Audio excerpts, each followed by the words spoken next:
السلام علیکم ورحمۃ اللہ وبرکاتہ۔ محترم سامعین اور ناظرین، رمضان المبارک کی مناسبت سے چونکہ ہم ویڈیوز کا سلسلہ شروع کر چکے ہیں، تو آج ایک اہم سوال ہے، اس کا جواب میں آپ کے سامنے رکھتا ہوں۔ سوال یہ ہے کہ روزہ کس پر فرض ہے؟ تو جواب اس کا یہ ہے کہ روزہ ہر اس مسلمان پر فرض ہے جو چند شرائط پر پورا اترتا ہو، اور وہ شرائط کیا ہیں؟ پہلی شرط یہ ہے کہ مسلمان ہونا۔ مسلمان پر روزہ فرض ہے، کسی بھی غیر مسلم پر روزہ فرض نہیں ہے۔ تو وہ جب تک ایمان نہیں ہے تو وہ اس پر روزہ فرض نہیں، تو وہ کھا سکتا ہے۔ شرط نمبر 2، بالغ ہونا۔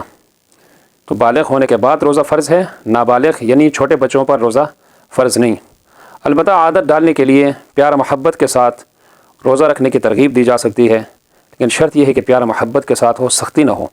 اور بطور خاص اس زمانے میں بچوں پر سختی نہ کی جائیں، بچے متنفر ہو جاتے ہیں اور دور ہو جاتے ہیں، اور اسلام سے، دین سے اور دینی ماحول سے دور ہوتے ہیں۔ اور اسی ضمن میں یہ بات بھی ہے کہ پیار محبت کے ساتھ تمام دینی امور میں بچوں کو شریک کیا جائے، اور بطور خاص مساجد میں جماعت کی نمازوں میں بچوں کو شریک کر لیا جائے، اور پیار محبت کے ساتھ اور ان کی بچکانہ حرکات کی وجہ سے ان پر سختی نہ کی جائے اور ان کو غصہ نہ کیا جائے۔ اور روزہ فرض ہونے کی جو تیسری شرط ہے وہ ہے عاقل ہونا، یعنی عقل کا سلامت ہونا، یہ بھی شرط ہے۔ مجنون، پاگل یا شدید ذہنی مریض پر روزہ فرض نہیں ہے۔ نمبر 4، چوتھی شرط یہ ہے کہ صحت مند ہونا۔ صحت کا بھی درست ہونا اور تندرست ہونا، سلامت ہونا، یہ ضروری ہے، یہ بھی شرط ہے۔ اور جو شخص اتنا بیمار ہو کہ روزہ رکھنے سے بیماری بڑھ جانے کا اندیشہ ہو یا صحت خراب ہونے کا اندیشہ ہو، تو پھر صحت مند ہونے کے بعد، بیماری کے جانے کے بعد وہ اس روزے کی قضا کر لیں، اس وقت روزہ نہ رکھیں۔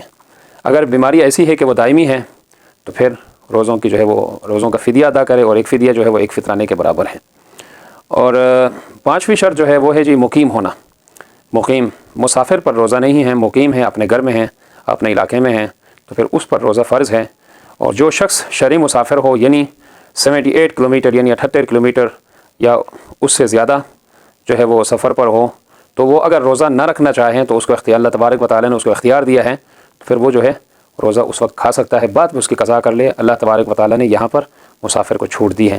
لیکن اس میں یہ غلط فہمی نہ ہو کہ یہ پرانے زمانے کے لیے تھا، لوگ جو ہے پیدل چلتے تھے یا گھوڑوں کے اوپر چلتے تھے یا جانوروں پر سفر کرتے تھے، اس زمانے میں سفر بھی لیکچری ہو گیا، ایسی بات نہیں ہے۔ شریعت کا حکم ہے کہ یہ تقریباً 48 میل اور 78 کلومیٹر بنتے ہیں۔ 78 کلومیٹر یا اس سے زیادہ کی مسافت ہو تو اس پر جو ہے پھر وہ روزہ کھانا چاہے تو اللہ تعالیٰ نے اس کو اختیار دیا، اس کی ملامت نہ کی جائے۔ اور اگلی شرط جو ہے وہ خواتین کے لیے ہے، حیض و نفاس سے پاک ہونا۔ تو جو ہر مہینے میں خواتین کو جو کچھ دن پیریڈز کے جو ان کے ایام ہوتے ہیں، ان دنوں میں ان کے اوپر روزہ فرض نہیں ہے۔ اور یا یہ ہے کہ نفاس اس بلیڈنگ کو کہتے ہیں جو بچے کی ولادت کے بعد 40 دنوں تک اس کو جو بلیڈنگ ہوتی ہے اس کو کہتے ہیں، تو اس میں بھی روزہ اس کے اوپر فرض نہیں ہے۔ بعد میں یہاں یہ ہے کہ وہ روزوں کو نہ چھوڑیں، بعد میں ان روزوں کی جو ہے وہ قضا کر لے خواتین کے لیے۔ آخری شرط جو ہے وہ 7ویں شرط، وہ روزہ رکھنے کی طاقت کا ہونا، یہ شرط ہے۔ یہ جب شرط ہو تو پھر روزہ فرض ہے، جب طاقت ہو، استطاعت ہو۔ بہت بوڑھے کمزور افراد جو روزہ نہ رکھ سکیں اپنے اس ضعف کی وجہ سے، بڑھاپے کی وجہ سے، تو روزہ ان پر فرض نہیں ہے، وہ روزوں کا جو ہے فدیہ ادا کر لیں۔ یا حاملہ خاتون جس کے پیٹ میں بچہ ہے، یا دودھ پلانے والی خاتون، اگر دودھ پلانے سے اس کی اپنی صحت کے لیے کوئی نقصان کا اندیشہ ہو یا بچے کی صحت پر کوئی اگر اثر پڑ سکتا ہو، تو پھر وہ بھی جو ہے روزہ اس وقت چھوڑ سکتی ہے، وہ خاتون، حاملہ خاتون یا دودھ پلانے والی خاتون، تو بعد میں وہ اس کی قضا کر لے۔ اللہ تبارک و تعالی ہمیں دین کی سمجھ عطا فرمائے۔ بہت بہت شکریہ۔